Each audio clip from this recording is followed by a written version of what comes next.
Well, hello everybody. Welcome to another edition of Good Life U. And you can get this wherever you get your podcasts, and we hope you do. So this is a pretty unusual episode, and I think it could be an interesting one for all the HR folks out there.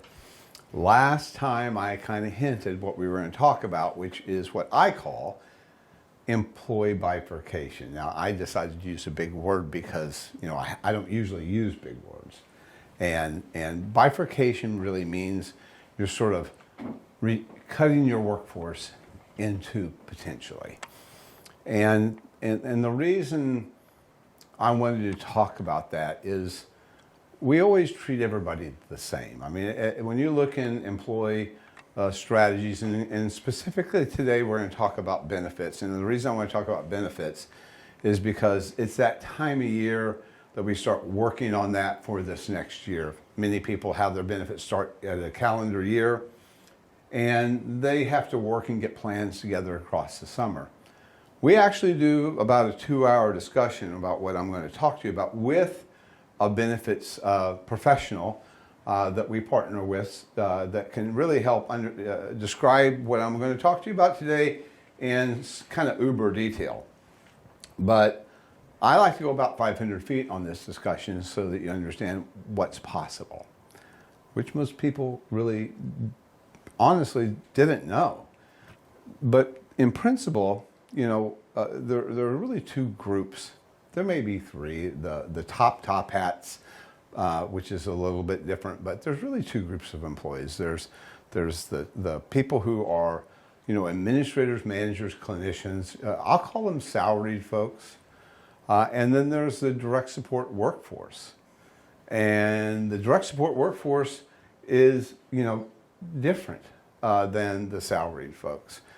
Interestingly, our experiences, they have different issues, they have different problems, they have different needs.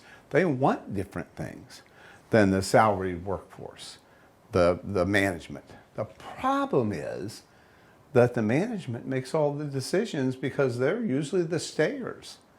And because they're the ones making decisions about benefits and about plans and those sorts of things, they make it that suits their interest to a degree and then they apply it to the entire workforce. And in all truth, if it was just designed for the hourly workforce, they would want a different plan and a different strategy. But the laws in many ways have never supported that until now. And so what I'm going to talk to you about is some new programs that came into national attention really right in the middle of our pandemic in 2020. And it is called an ICRA. That's an acronym. So what's an ICRA? And that's ICHRA. It's an acronym that says Individual Coverage Health Reimbursement Arrangement. Now, that's the last time in this entire episode that I'm going to say that, because it's just going to be an ICRA. And you can look it up. We'll send a link to you and make it available on our podcast for you to get some details on it. But trust me on this. This is one of those things that is not just about learning about it. It's learning what's possible with it. And that's how you design it for how it's used in your agency. And that requires more discussion than will ever be possible in this episode. But we're going to be offering some workshops in that for you, and I think you might get real interested. We'll even disclose to you and show you GoodLife's strategy for its own employees so you can get a kind of a deeper look on how a plan works and the costs of the plan.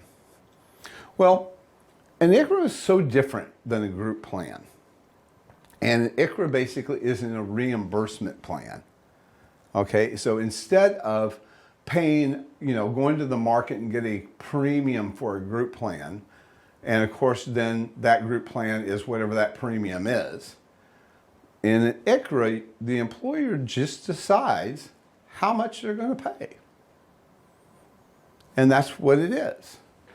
And then the employees can go to the marketplace and get their own plan.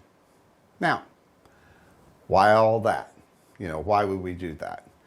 Well, the other interesting feature about an ICRA that's incredibly intriguing is an ICRA can apply to classes of employees and still allow you to have a group plan with those that are not included in the ICRA. So, in this way, what you can do is have a group plan, a traditional group plan, a complying group plan, when I say complying with ACA, for the salaried people up. And by the way, it could be all kinds of different classes that I'll go to in a minute, so it doesn't have to just be salaried. But in our case, that's what we do. And so a group plan would apply for those folks. And then potentially an ICRA would apply for people who weren't in that group, or people who were non-salary potentially, as an example. But we'll get more into that. So a subclass of employees can get a reimbursement program, and another class of people can get a traditional group plan, for example. And by the way, both can be complying. And I've actually seen where both are not complying, or either one of them are not complying, and that's part of the workshop you're just going to have to wait for. But, and I'm not saying it's overly complicated, because it's really not in principle.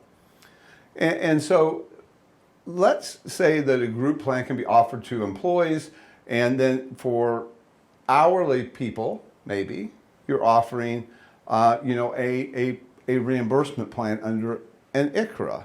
Employees in an ICRA get to buy their health on the exchange or in the market, for example. And for those people who buy their plans under an ICRA, it has no tax consequence for them, so it's pre-tax. There is no employer's tax paid by the employer for that benefit. So in that sense, it's exactly like how a group plan works, right?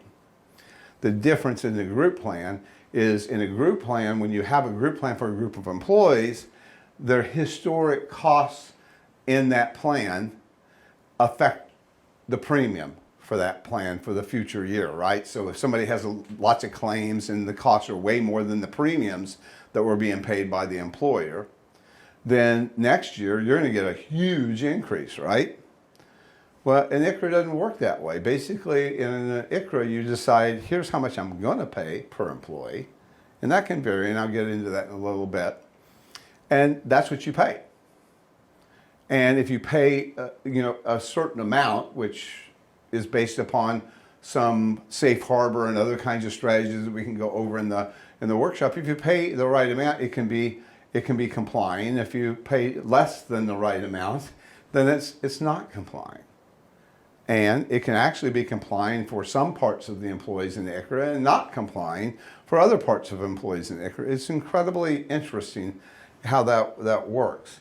But when they go and buy a health plan, regardless of what their claims history is, it doesn't affect your premium that you pay for the employees. That's just what you decide it's going to be. And that's where all the design factors happen. So other kinds of little things with this, plans are, ICRA plans are subject to COBRA, meaning, if somebody leaves employment, they can continue doing it. So that's the advantage. And they're portable, so they can go from one place to the other. So they operate in some sense like regular plans.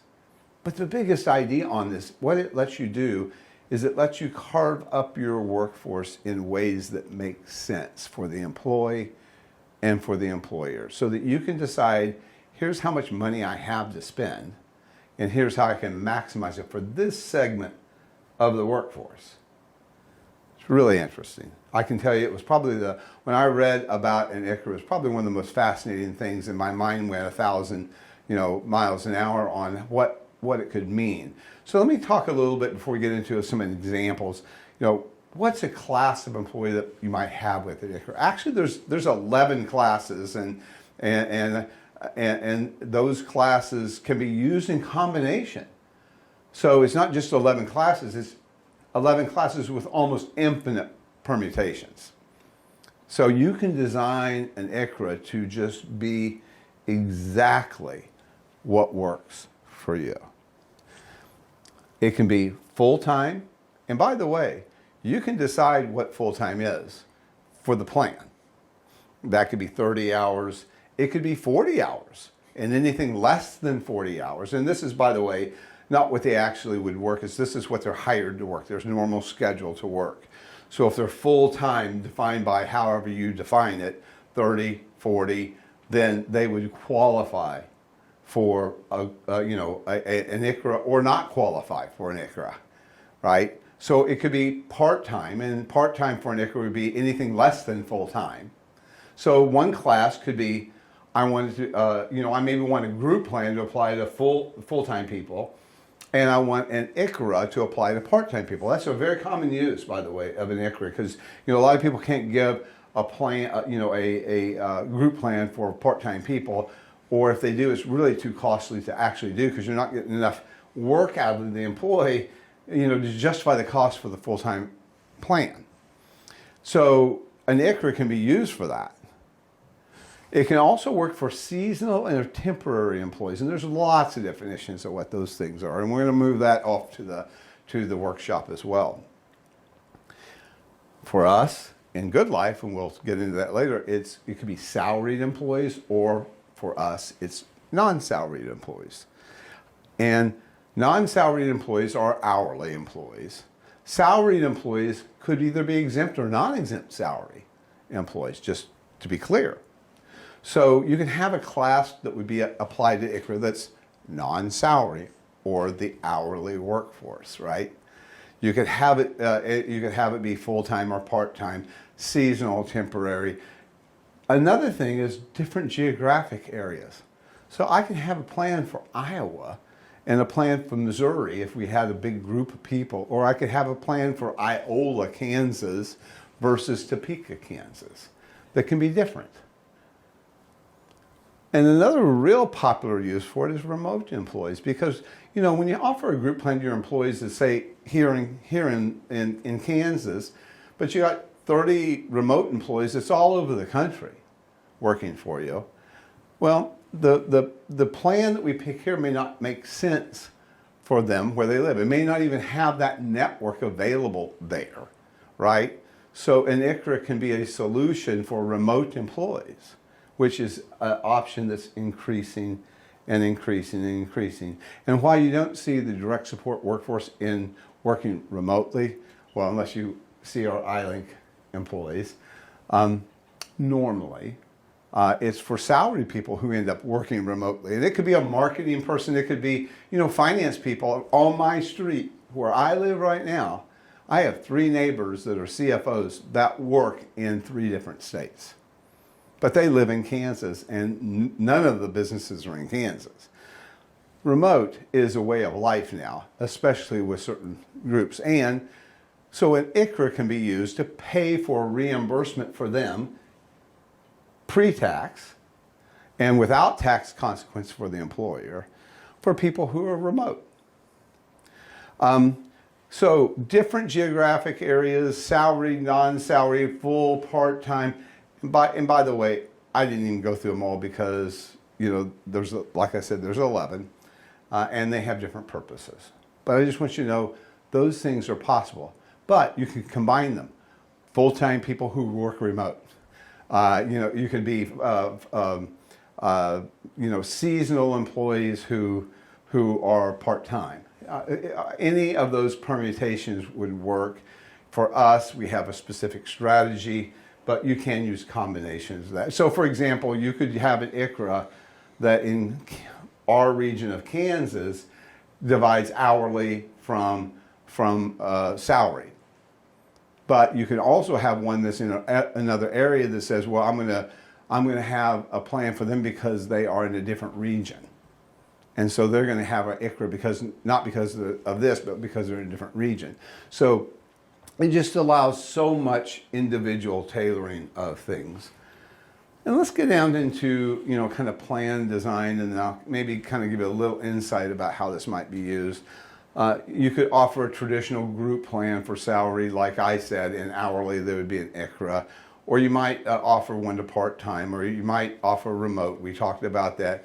And you can do more. You can actually, for example, pay more of a payment for people who are older versus people who are younger. So in fact, you may have an ICRA that has a payment that changes as a function of age. And why would you want to do that? Well, because the marketplace or the insurance goes up with age. So that's a very logical way of making sure that you're paying people an amount that lets them go do something with it, right? And so if you do that and they get insurance and they have high claims, again, it doesn't affect your premium for the next year because you get to decide that. And so there's no utilization risk that many people, fear every year. You can also offer a different payment for people who are a family versus people who are single. So I think you're getting the idea that this is incredibly diverse, and you can craft the payment and the classes of employees and everything in a way that, like, okay, this makes sense.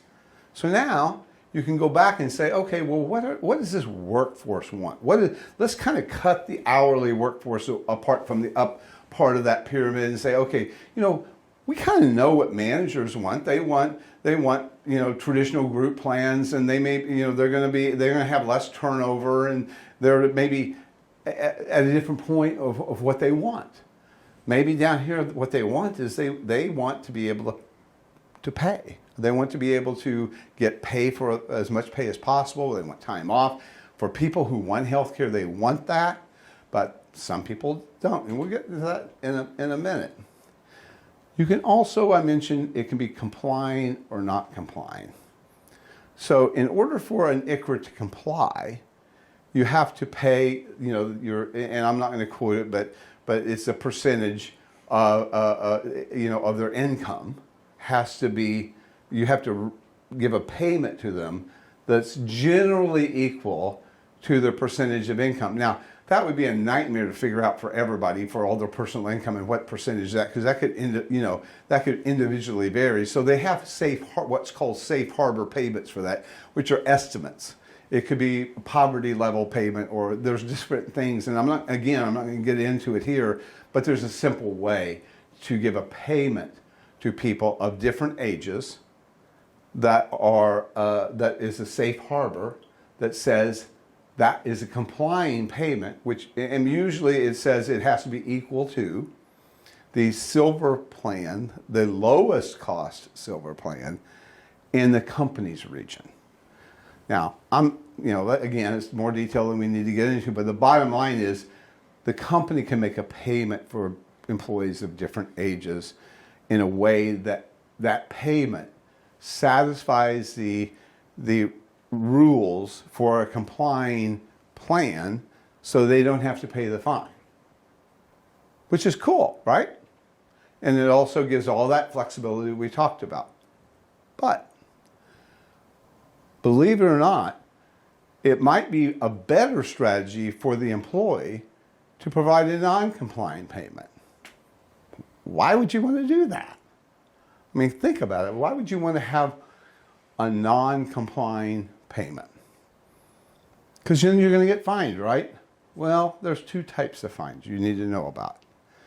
There's a kind of fine that you pay if you don't comply for every employee in that class. Every employee. You pay, when this started, like a $2,000 fine. It's more than that now. A fine for everybody. But then there's another type of fine.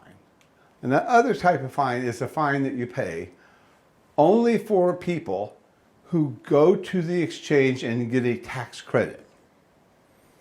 Now, let's say you have 100 direct support employees who are in an ICRA, and you have a non-complying plan. Then you would be fined on only that subset of employees that went to the exchange and got a plan and a tax credit or a subsidy. It's a small sliver of the pie that you're fined on. And that sliver of the pie is significantly less expensive than what you pay for insurance at this point.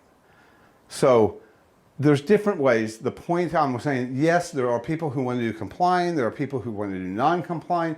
And why would you want to give a non-compliant plan to an employee? Because that's not giving them as much money potentially as they otherwise could. Well, you could use that and give them more money in their wages, but also give them an amount to pay for insurance. They could get a bronze plan because lots of people don't want silver plans. You know, they want to do the, and especially the direct workforce, they want to get a less costly plan, and they're all different kinds. But it also lets you pay a different type of fine, only for that people who go to the exchange and get a complying plan and get a subsidy.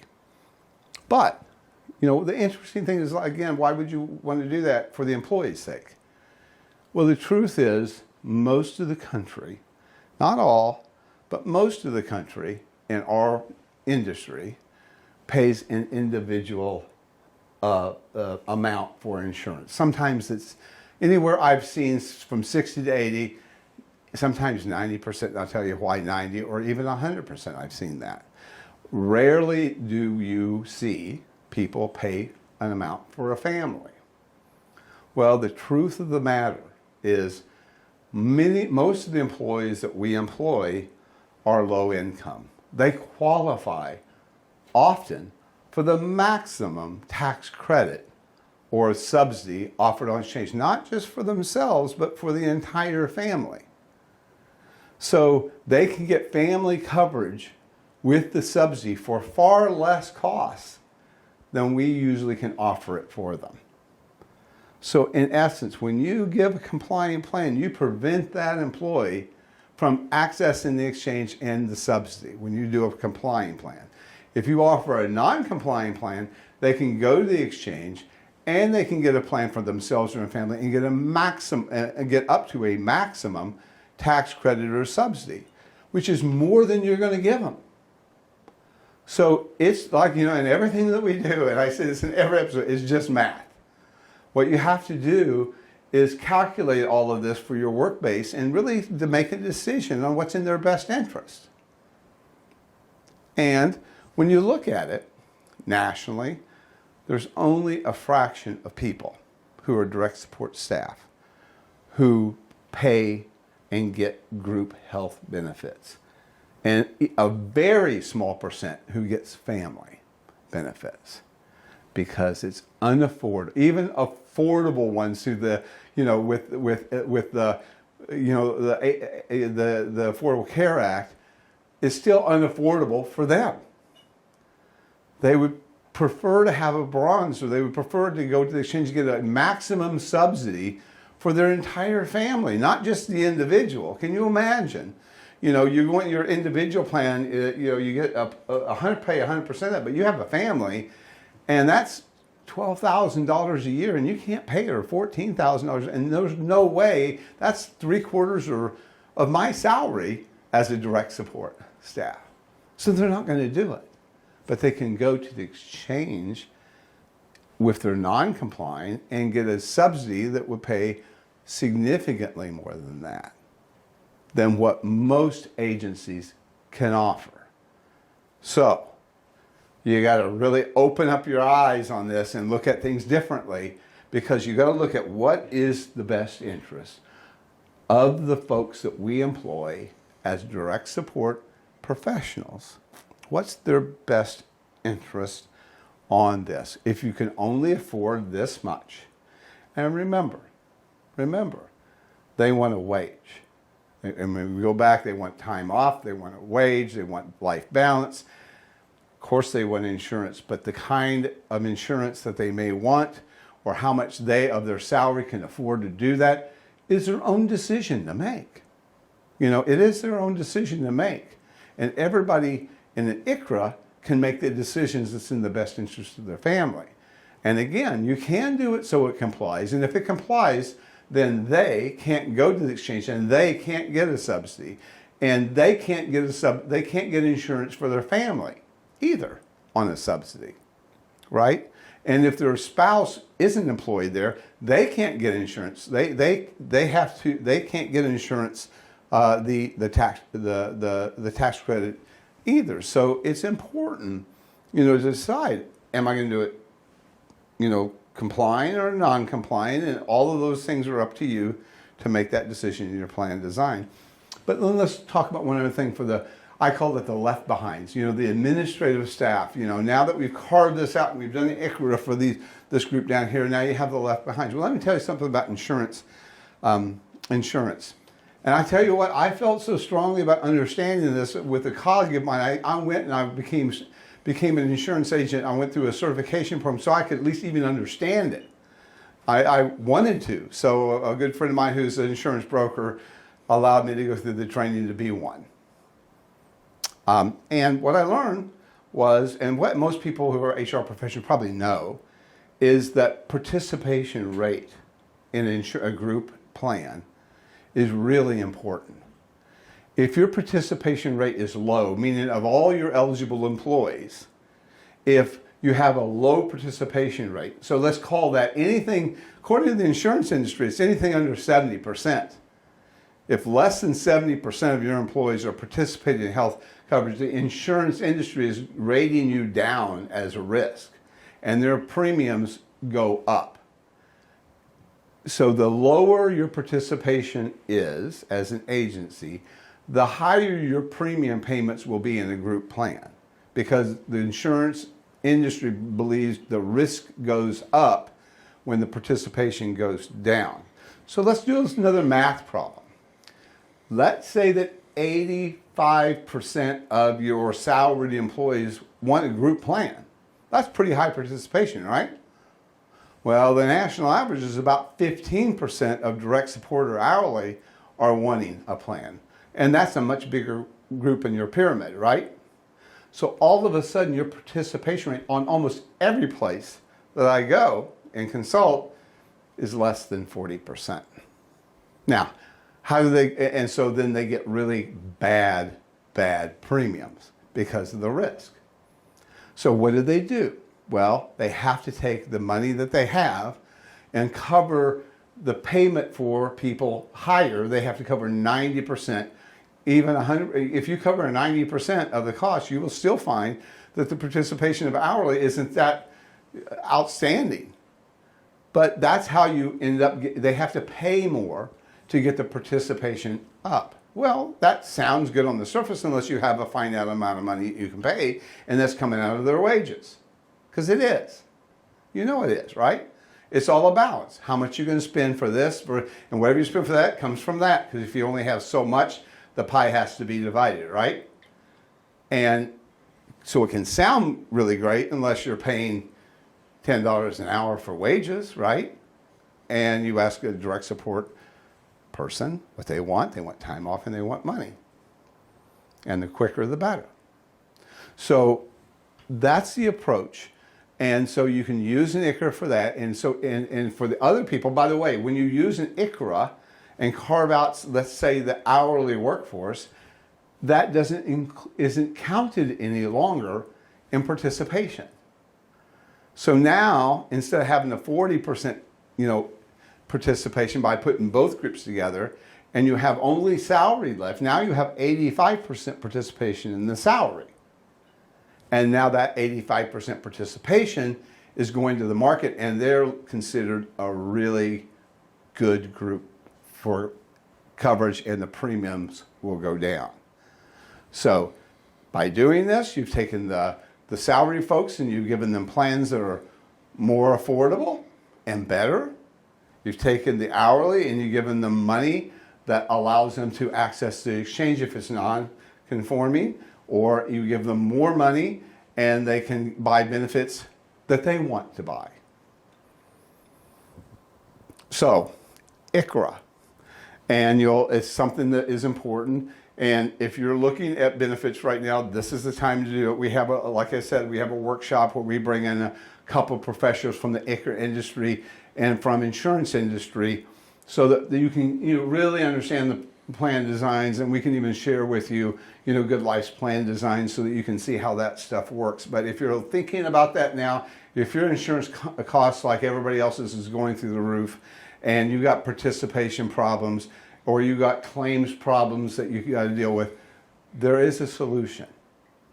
And it involves giving both groups more of what they want and not thinking everybody has the same need, because they don't. So what we learned today a bit is about bifurcation. 11 classes of it, but you can see how it could be used in the direct support workforce. There are other methods of bifurcation, one of which is called a PEO.